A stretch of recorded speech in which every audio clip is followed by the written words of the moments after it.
사랑으로도 오시고 빛으로도 오셨습니다. 예수님이 왜 빛으로 오셨을까? 빛은 본래 하나님이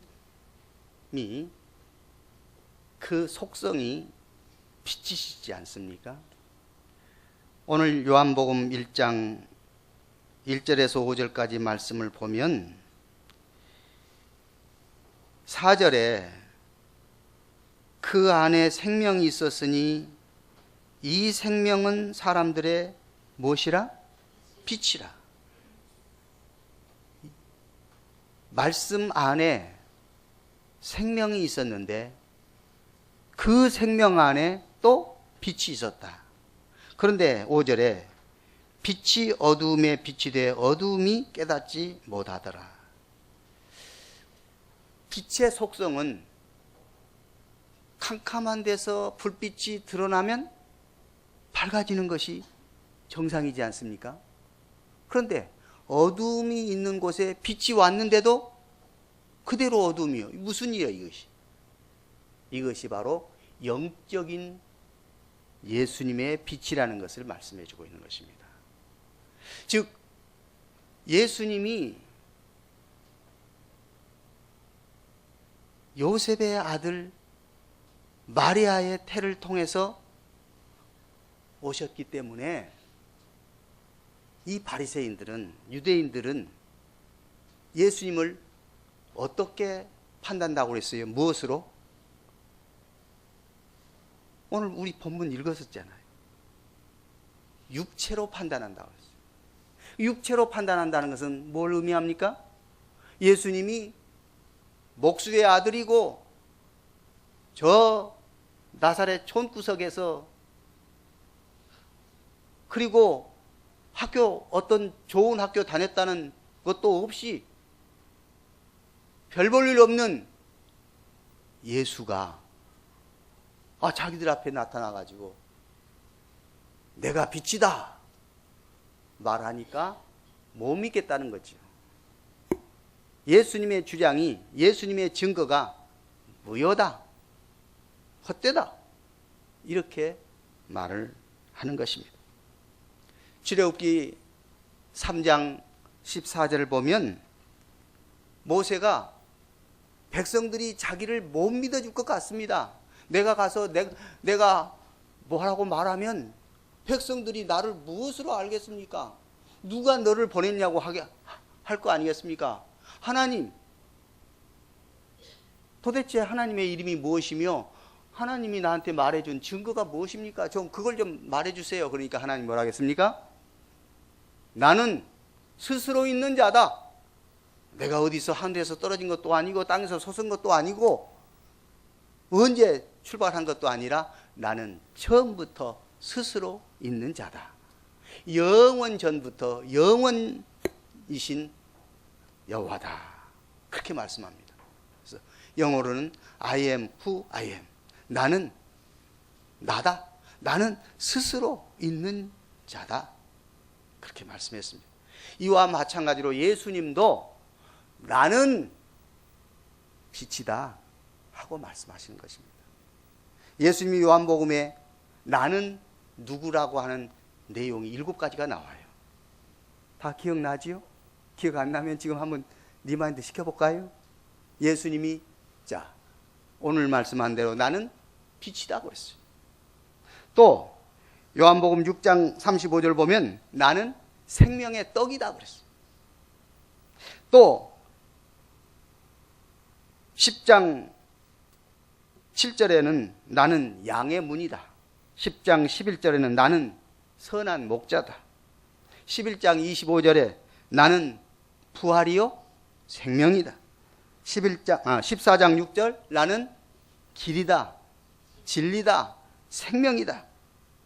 요한복음 15장 1절 나는 참 포도나무다.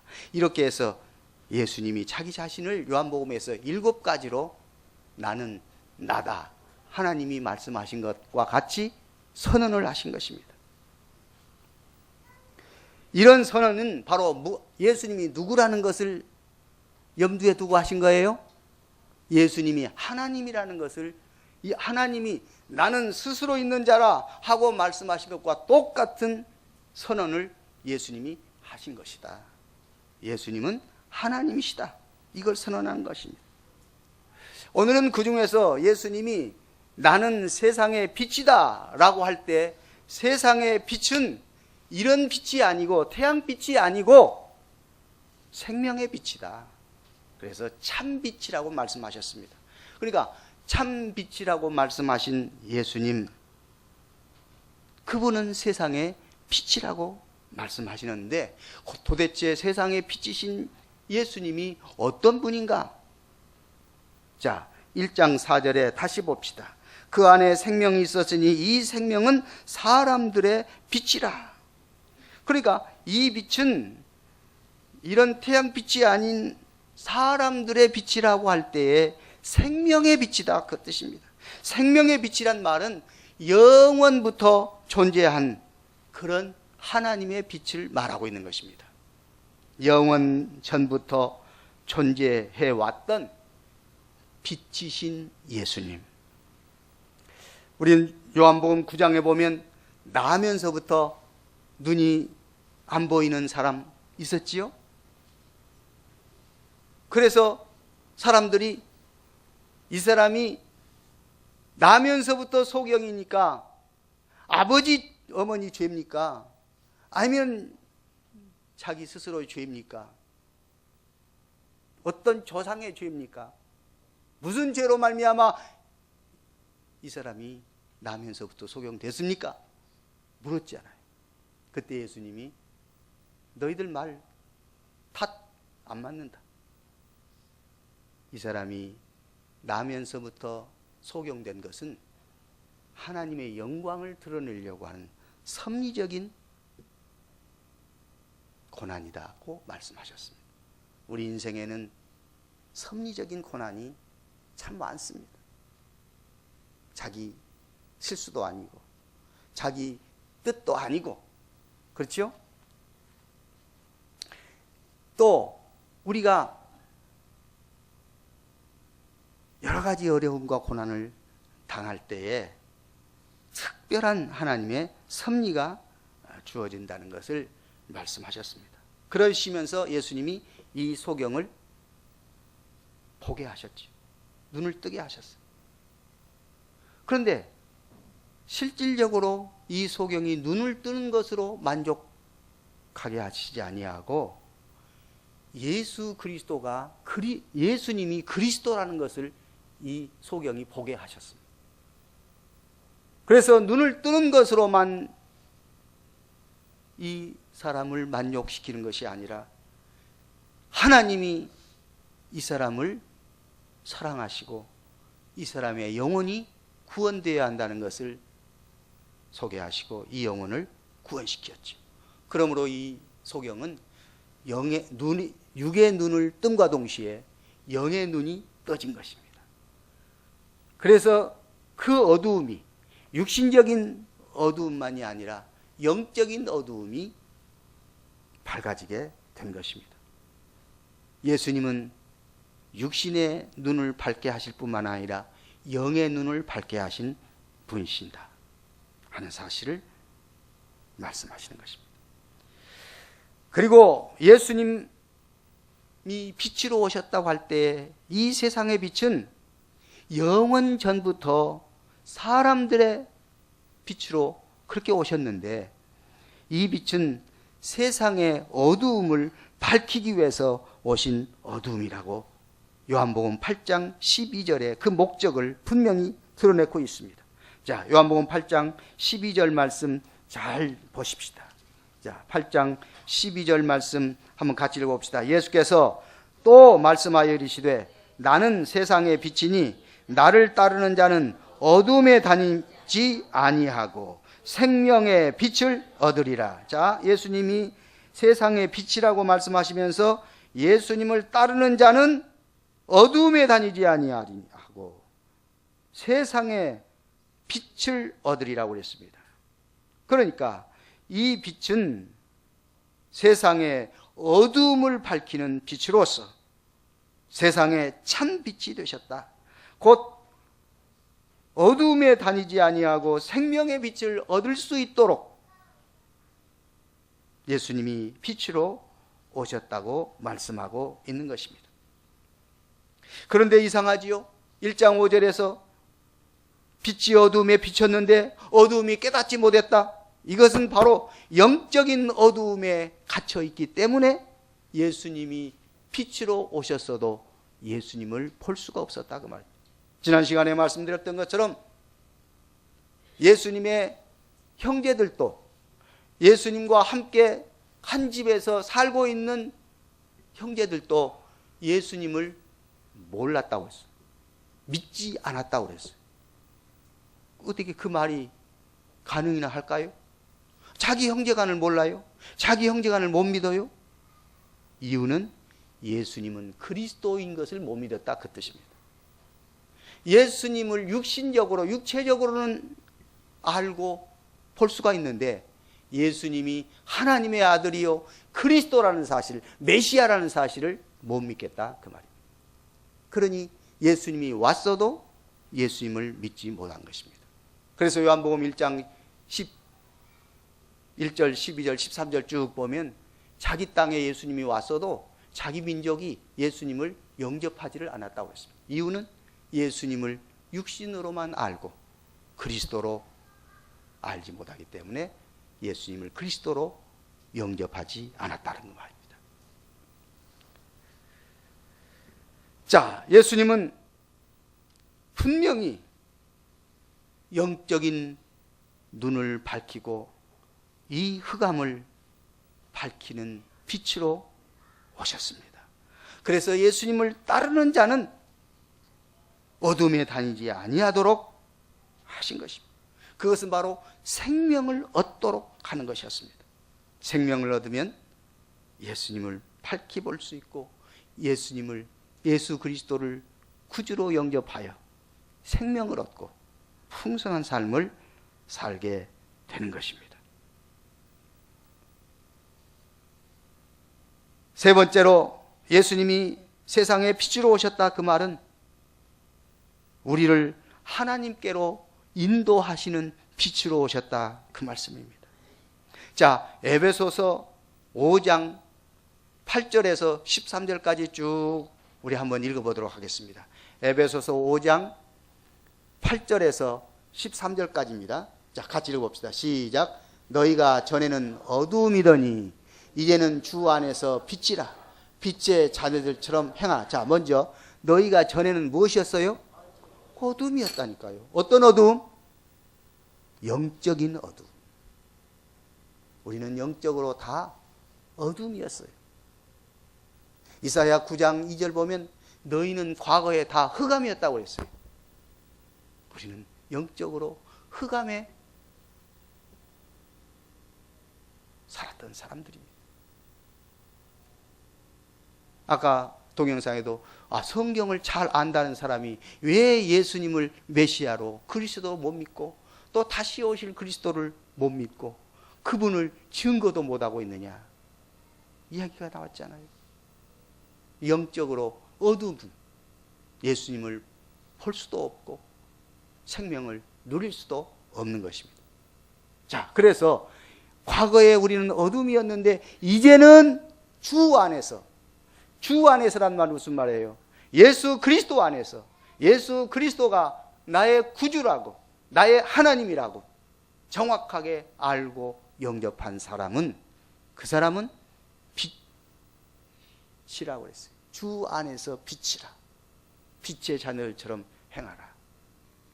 우리는 태양이 달에 비칠 때에 달은 그 태양을 반사하는 거죠.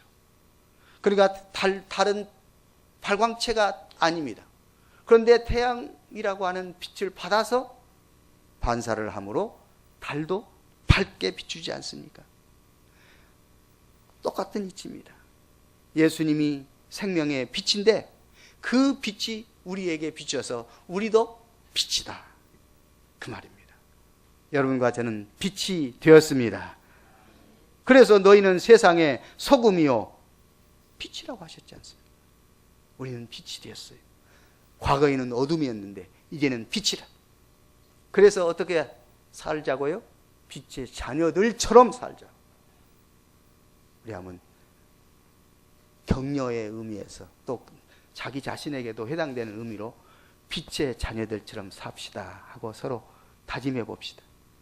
빛의 자녀들처럼 삽시다. 우리가 빛의 자녀들처럼 살지 못하는 이유는 빛을 받지 못했기 때문에 빛의 자녀들처럼 못 사는 거예요. 빛을 제대로 받으면 그 빛을 드러내게 되어 있어요. 그런데 그 다음에 보세요. 이제 빛의 열매는 무엇인지 시작. 빛의 열매는 모든 착함과 의로움과 진실함에 있느니라. 자, 첫째 착함, 둘째 의로움, 셋째 진실함에 있다고 그랬어요. 내 안에 착함과 의로움과 진실함이 있는지 없는지 점검할 수 있을까요, 없을까요? 할 수 있지 않습니다. 우리는 자신을 점검해야 됩니다. 빛의 자녀들처럼 살아야 되는데 나에게 착함과 의로움과 진실함이 없는 것은 빛의 자녀들처럼 살지 않는 증거지. 그 다음 10절 읽겠습니다. 주를 기쁘시게 할 것이 무엇인가? 시험하여 보라. 여기서 시험하여 보란 말은 늘 마음속에 생각하라 그 말이죠. 오늘 또 주님을 기쁘시게 할 것이 무엇인지, 이 시간에 주님을 기쁘시게 하는 것이 뭘까요? 주님께 참된 예배자로 이 시간 예배 드리는 것이 주님을 가장 기쁘시게 하는 일 아니겠어요? 주님을 기쁘시게 하는 일이 뭔가? 예배 드리는 일이요. 그런데 예배 드리는 이곳에 앉아 있으면서도 다른 생각하고 있다면 그건 주님을 기쁘시게 하는 예배가 아닙니다. 예배 끝나면 빨리 끝내야 될 텐데 빨리 안 끝난 생각하고 불평하고 원망하고 있으면 주님을 기쁘시게 하는 예배자가 될 수가 없을 것입니다. 오늘 주님을 기쁘시게 하는 것이 무엇인지 시험해야 돼요. 그 다음 11절 읽겠습니다. 너희는 열매 없는 어둠의 일에 참여하지 말고 도리어 책망하라. 무슨 말인지, 어둠의 일에 참여하지 말고, 어둠의 일은 빛이 오면 온천하에 드러납니다. 죄악과 어두움은 빛이신 예수님이 빛이시면 책망이 받아야 마땅해요. 책망받게 되어 있어요. 그러니까 내가 책망받는 것은 빛이 비추었다는 증거입니다. 그러므로 우리는 이제 어둠의 일에 참여하지 말고 도리어 책망하고 책망받는 것을 빨리 고칠 수 있도록 해야 되겠죠. 12절입니다. 시작. 그들이 은밀히 행하는 것들은 말하기도 부끄러운 것들이라. 오늘 내 삶 속에, 내 영 속에 이런 부끄러운 것이 아직도 청산하지 못한 것이 있다면 청산해야 되겠죠. 금년이 다가기 전에 성령께서 지적해 주시는 부끄러운 일 청산해야 됩니다. 고쳐야 됩니다. 고치지 아니하고 껍질만 그럴듯하게 포장해 놓으면 언젠가는 터질 겁니다. 그렇죠? 죄를 덮어두고 그런 척, 그렇지 않는 척 해서는 안 될 것입니다. 마지막 13절입니다. 시작. 그러나 책망을 받는 모든 것은 빛으로 말미암아 드러나나니 그러나는 것마다 빛이니라. 그 말 이해가 되는 거지요? 빛이 비춰지면 더러운 것들이, 죄악들이 산산이 드러나게 돼 있어요. 그러므로 그것들이 책망을 받게 돼요. 그러므로 책망받고 드러나는 것에 빛이 드러난다, 나타난다 하는 사실입니다. 오늘 우리의 삶 속에 책망받는 일이 내 안에 나타나면 빨리 그 빛으로 우리는 착한 열매, 착함과 의로움과 진실함으로 나타날 수 있도록 힘써야 할 것입니다. 자, 예수님이 이렇게 예수님 자신이 빛으로 오셨다고 할 때에 예수님의 빛은 곧 영원 전부터 존재한 그런 빛이었고, 그리고 이 빛은 세상의 어두움을 밝히는 참 빛이었고, 그리고 이 빛은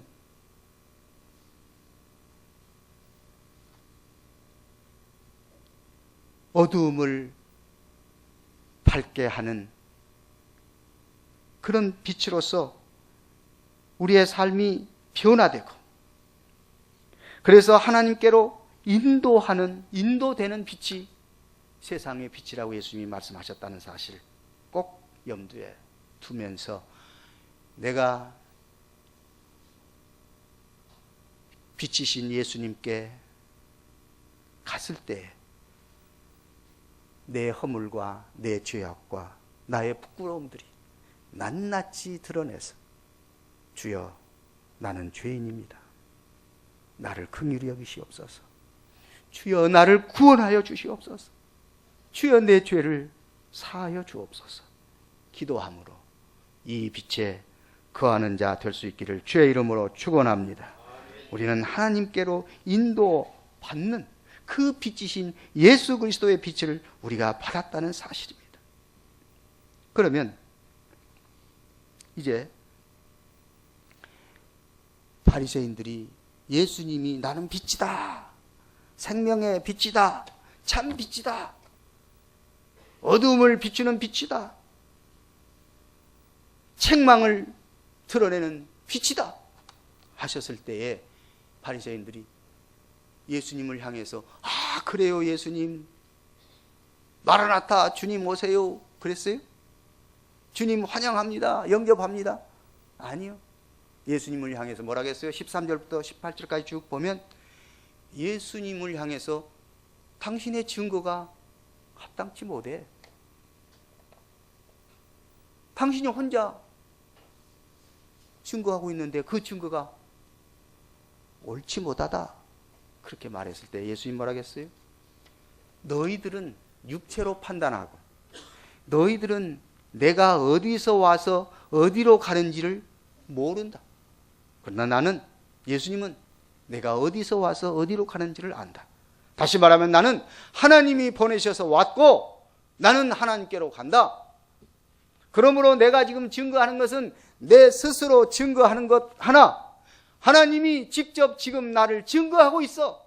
그러니 나의 증거는 율법에도 두 사람이 증거되어야 옳다고 인정하는 것처럼 너희들의 율법에도 나는 저촉되지 않는다. 내가 첫째 증인이요, 두 번째 하나님이 증인이다. 그렇다면 율법에도 합당하지 않느냐?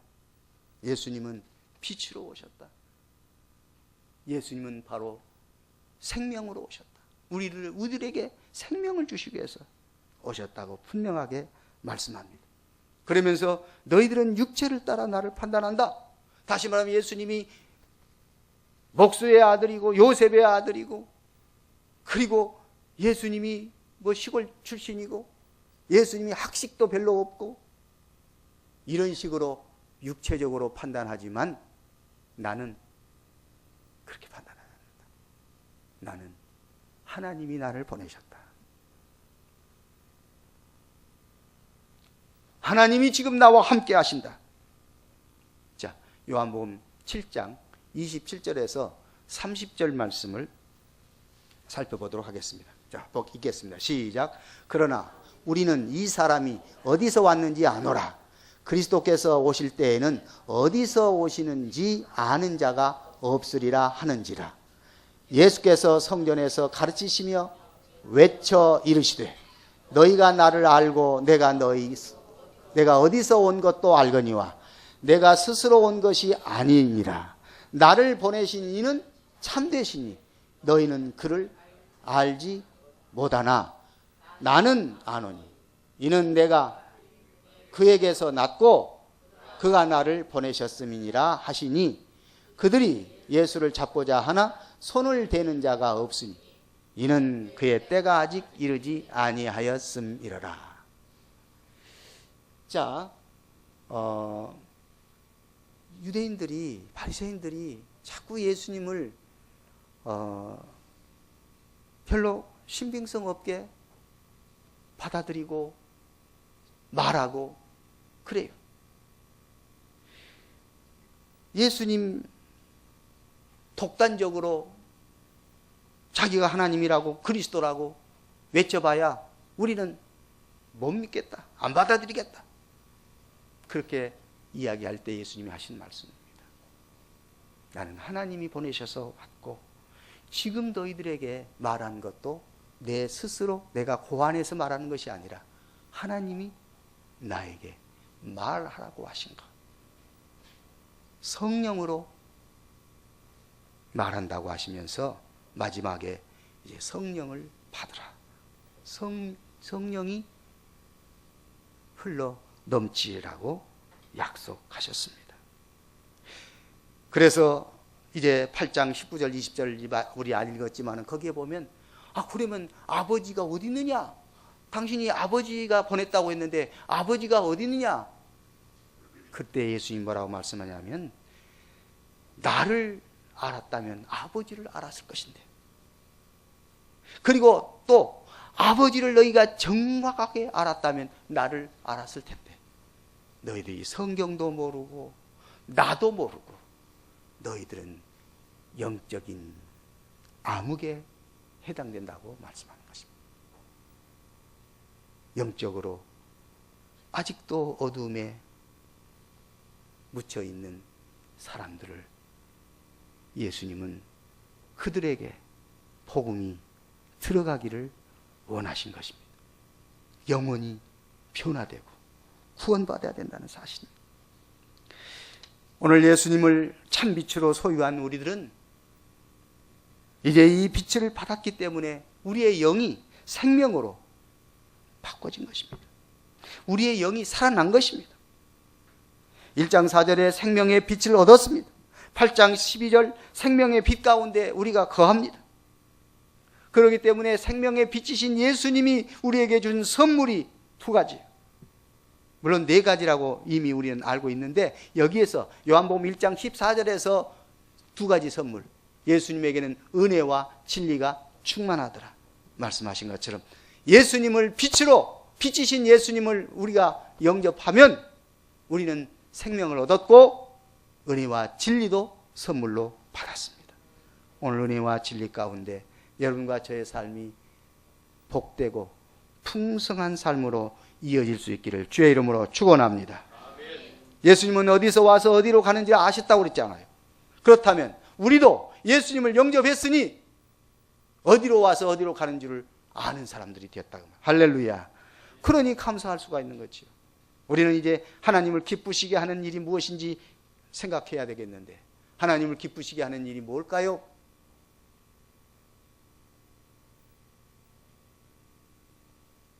감사해야지.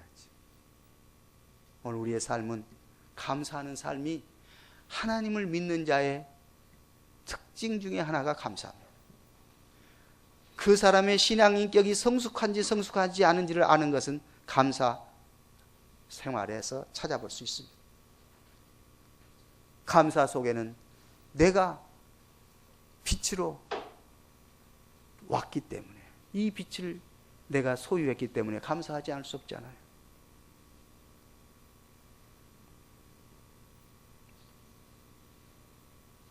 빛의 자녀가 된 것을 감사할 수 있기를 원합니다. 우리는 아까도 금년 표어를 다시 한번 말했잖아요. 믿음에 굳게 서서 감사함을 넘치게 하자고. 이제 남은 2주간 동안 정말 실천에 옮겨봅시다. 감사하자고.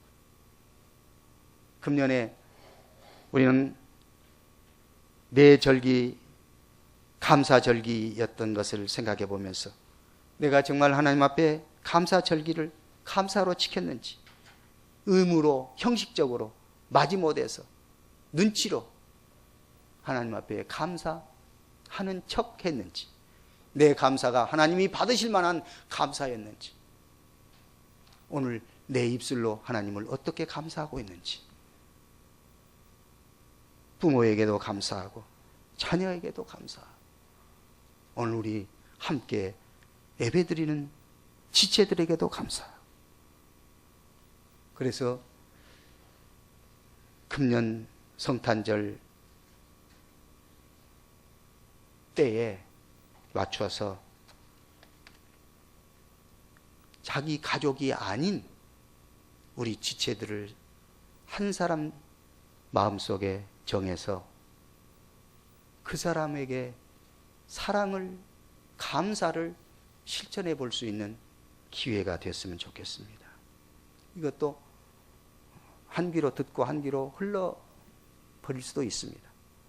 그러나 한번 주님을 기쁘시게 하는 것이 무언가 시험해 보라고 했기 때문에 주님을 기쁘시게 할 수 있는 일이 하나님께 감사하는 일과 그리고 지체를 사랑하는 일이겠구나.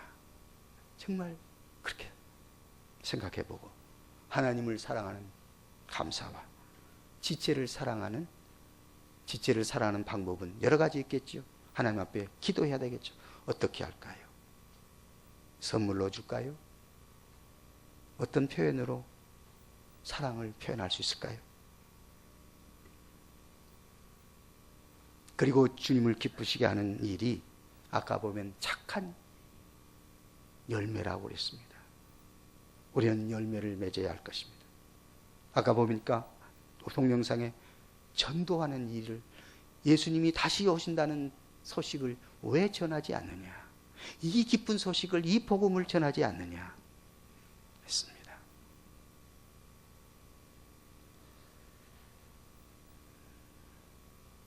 해피데이가 마치고 썰물처럼 다 빠져나가고 우리가 허전하게 있기보다는 다시 한번 주님이 기뻐하시는 일을 생각하면서 내가 성령의 열매를 맺어야 할 것이고 복음 증거의 열매를 맺어야 할 것입니다. 금년 우리는 시기적으로 연말과 연초에는 항상 점검하는 그런 습관을 가져야 되겠습니다. 내가 금년에 정말 주님 말씀대로 행했는지, 오늘 믿음에 굳게 서서 감사함을 넘치게 하자고 했는데 머릿속에서만 항상 맴돌고 실천에 옮기지 못했지 않느냐 생각을 해야 할 것입니다. 예수님 이 대림절에 둘째 주 예수님이 빛으로 오셨다. 그 빛은 사람들의 빛이요, 생명이요, 하나님께 인도하는 빛이요, 구원의 빛임을 기억하고 이 빛이 우리 안에서 이제 하나님을 기쁘시게 하는 우리의 삶으로 연결되어질 수 있도록 해야 할 것입니다. 감사하십시다. 사랑하십시다. 열매 맺으십시다. 기도합니다. 하나님께서 우리를 구원하시기 위하여 구원의 빛으로 오셨고 이제 우리를 이 생명으로 인도해 주셨사오니 하나님께 감사하게 하여 주옵소서. 이제 우리는 지체들에게도 감사하게 하여 주시고 사랑하게 하여 주옵소서. 주님 기쁘시게 하는 일이 무엇인가 생각하며 열매 맺게 하여 주옵소서. 우리로 하여금 성령의 열매와 복음 증거의 열매가 구체적으로 나타나게 하여 주옵소서. 해마다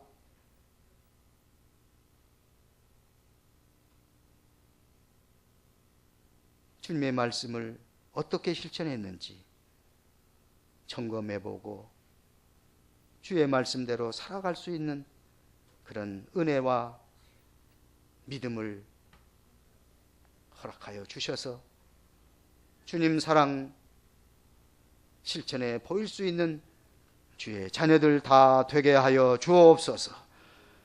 하나님이 사랑의 하나님인 것을 깊이 깨닫고 주 안에서 오늘 또 은혜 주시고 복 주심을 감사하오며 살아계신 예수님 이름으로 기도하옵나이다. 아멘. 80